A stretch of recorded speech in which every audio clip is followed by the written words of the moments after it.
feel ourselves all the time and that we don't feel others. We know this chapter, the book has told us that, and we should be striving towards becoming a giving force to others, which Dr. Laitman called altruism. So we should be striving for that quality. And the reason for that is because the quality of the Creator is altruistic.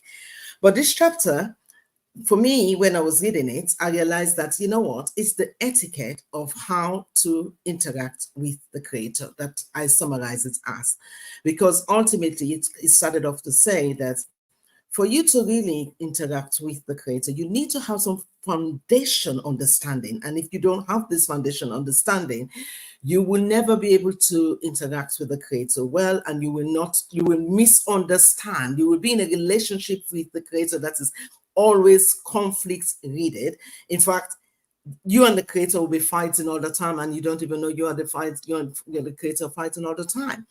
What does this chapter tell us? It gives us the foundation, and I want to share some of the foundation that we need to remember on the basis of this chapter. First things first, we always have to recognize that the Creator is absolute benevolence. Its intention is always good, and that is without exception. Even if you think that my neighbor has done me the worst thing, the Creator loves the neighbor just like the Creator loves you. That is the foundation block. And if we start off from that basis, the next foundation that this chapter tells us that we need to follow is gratitude. We always have to be in gratitude to connect with the Creator, because we have to accept that everything is for good. So in other words, I remember reflecting on this. I had such a big issue in my life last month. And I remember saying to myself, well, all of this was for good. Yes, it was. And the chapter says that regardless of the fact that you may think that these people were enemies, that were doing all these things to you, the Creator have organized this because it is what is required for you to come close to the Creator. And it's a big deal. We have to remember this. And therefore, the third element of this chapter says we have to strive always to overcome egoism, which is the key to our spiritual growth. Because if we don't recognize that this is what we need to do, well, then that means we will be complaining and fighting about the events in our lives, and we will always be in constant strife and unhappiness. And watch this, the moment you begin to see yourself in lack, not being content with what you have, you already have separated yourself from the Creator. In other words, you do not appreciate what the Creator has given to you. So as we go further, I hope we will get some time to explain those three foundations in itself, because ultimately, if you could just grasp those three, then the next question will be, well, what do I do with my problems right now? Because I have problems. I probably have so many problems that I don't know what to do. And you say, this is good.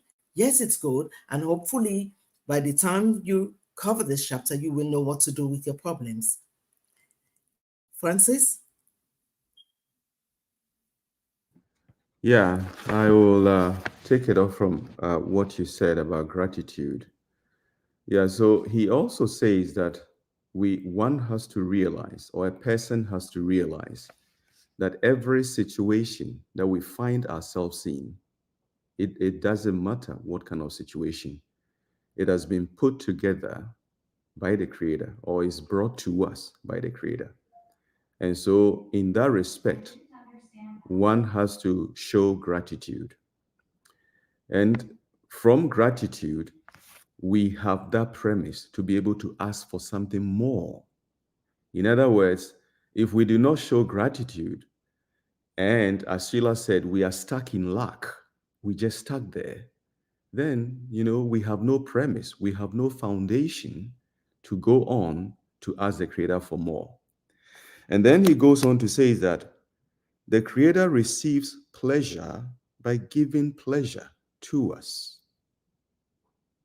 So we, in our vessels, or in the way, in our feelings, in our emotions, he brings us circumstances for good, but we feel it as pain, we feel it as suffering.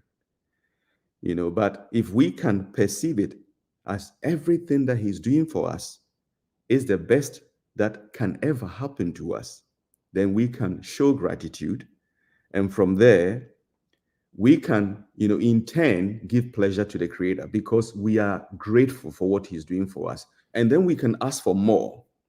So in that way, we move or we shift to the point of being mutual bestowers or mutually giving pleasure. We receive pleasure from Him, and then we also give pleasure to Him. But then, as again, as we've been saying alongside, we humans are egoists. We are slaves to egoism. I cannot do anything for anybody else, without calculating what is in it for me. And that is a hindrance.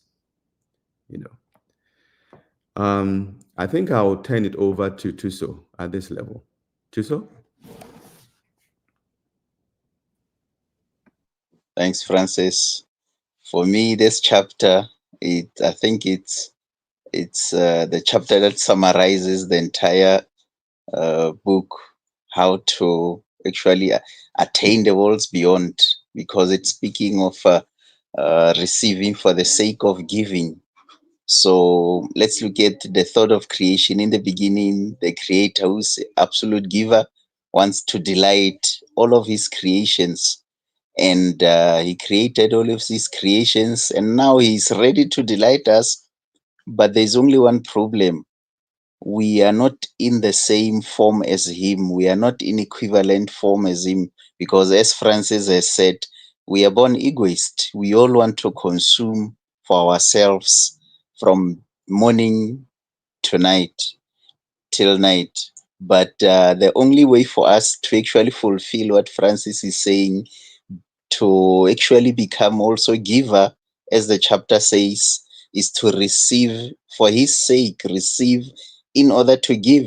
So at the end of the day, he will be giving to us, then we will be receiving from him, not to fill our empty stomach, but only to delight him, because that's what he wants. The great example is like a mother breastfeeding a child. At the end of the day, the child gets the milk, but who gets more happier is the mother, because the child is so happy when they are receiving the milk. That's exactly what this chapter is all about. The Creator wants us to change the reasons of why we are receiving whatever that He is giving to us. And that's why I say, for me, it summarizes the how to of the entire book, how to actually receive from Him. So, great chapter indeed. Let's go to Delis. Yes, absolutely. And then, well, you've all said it so eloquently. I won't do too much. I'll just read this one sentence. We must fully feel and recognize that it is all of our evil, the single most deadly enemy that stands in the way of our being able to attain the perfection, pleasure, and immortality. The realization that this ego of ours causes our suffering and keeps us distant from the Creator and from our goal. That's what this book is about, attaining the worlds beyond, as you said, Thuso.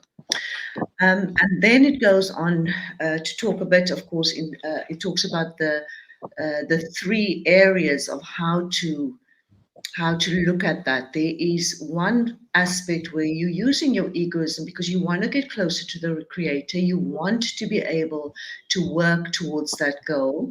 And at the start, you may be doing it as a reward. There's different forms of the reward. The first form of the reward is it's for myself, for the attainment of my friends and the people around me, to see how great I can be as a person. And of course, that's completely egoistic. But guess what? All we have is our desire to work with. So we start somewhere. I will keep in mind that we said over and over about the foundation having to be the gratitude that the Creator is all that does good. There's nothing negative that comes from him. So now we're asking, we want to work for him, but the reward is I will feel great.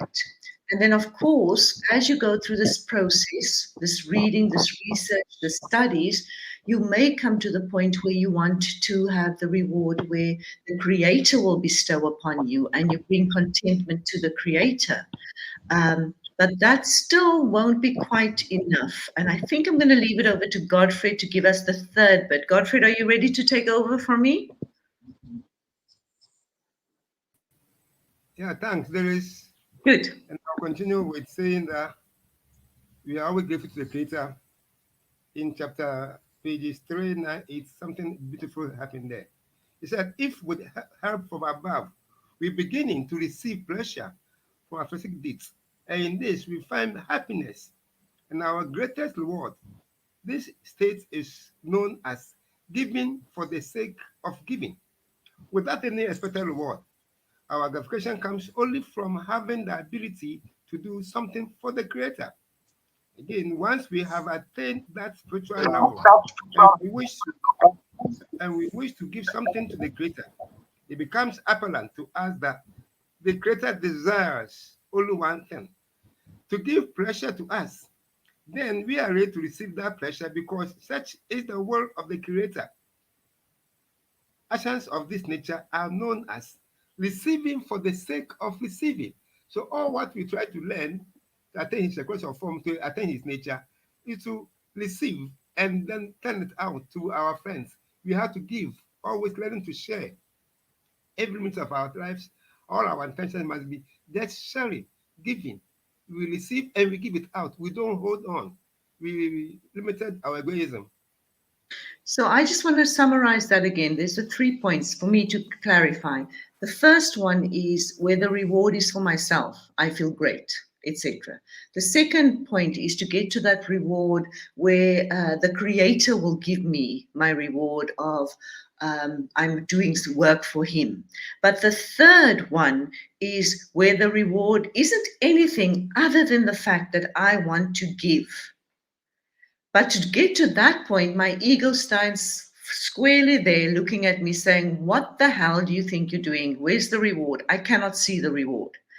And it's at that point that you are communicating with the Creator, because now you have to bring that request. Please help me. Back to you, Sheila. Absolutely. And just to take it back to, because I know the audience, sometimes you get comments that I didn't quite understand what you were talking about. So I want to bring it back to summarize what we are talking about. Ultimately, this is about how we receive from the Creator. Now, we recognize that every one of us have something in our lives that we may feel uncomfortable about, and sometimes extremely uncomfortable about. And that is what we are talking about. So when events happen in our lives and we don't see them as, or don't feel them as pleasurable, we respond. And the response will be effectively, this is bad. This is a problem. This is challenging. This, and then we're going to rant, and then we're going to fight and flight mode with people in our lives. And this is a no-no if you want to come close to the Creator. It's a no-no. Because what that then means, it means that we are rejecting the gift that the Creator has given us, which was to understand how far we are from the Creator. Because the very fact that you felt hot about that event, you felt flight and fight mode, is an indicator that you are not in the same wavelength with the Creator. You're not in bestowal, you're in reception. That's what we mean by egoism. So if you're listening, this is what egoism is about. And this is what we need to now correct. To correct that, what this chapter is saying is, first things first, we must accept that we are egoist because we felt it. And we must accept that to now come closer to the Creator, we cannot come closer to the Creator in this format because something has to change. And the Creator has organized this event that we are calling problems deliberately to show us how far we are. And this chapter is actually saying, you now have to accept this situation. you have to accept everything to give back to the Creator. And how to do that? How do you do that is the challenge. How do you receive something that you feel like you really, your blood is burning and you're saying, this is good? The Creator says you should say, this is good. The Creator said the reason why you should say this is good, it is because it has shown you how far you are from the quality of love. And now, to transform to the quality of love, you must come back close to the Creator and say, you know what? Thank you. I am grateful for showing me how far I am from you.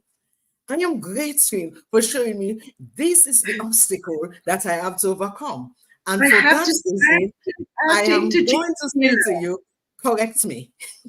Sheila, I have to interject because I can sense by the way you speak that you really recently had to grapple with that and you've put it into action and you're shining with the light of that knowledge of this process that you're talking about. I think we can all feel and we all want to smile for the Absolutely. beauty of Because this study. ultimately, that's what this book, that's what we want everybody, the millions of people who will read and will go through this book and will listen to these clips. That's the message we want the world to get to. That ultimately, gratitude for the revelation of the evil, gratitude for the Creator being there saying, I am good and now I can help you to transform. But you must believe in me that I can help you. And the gratitude for the opportunity to be able to make that change, because it's only us Absolutely. as human beings that can make that change. Absolutely. Absolutely. So with that said, we are going to end today's, but you can see that this is a very passionate chapter and we'll come back to you with the next chapter. So thank you very much for watching and goodbye. Thank you and bye.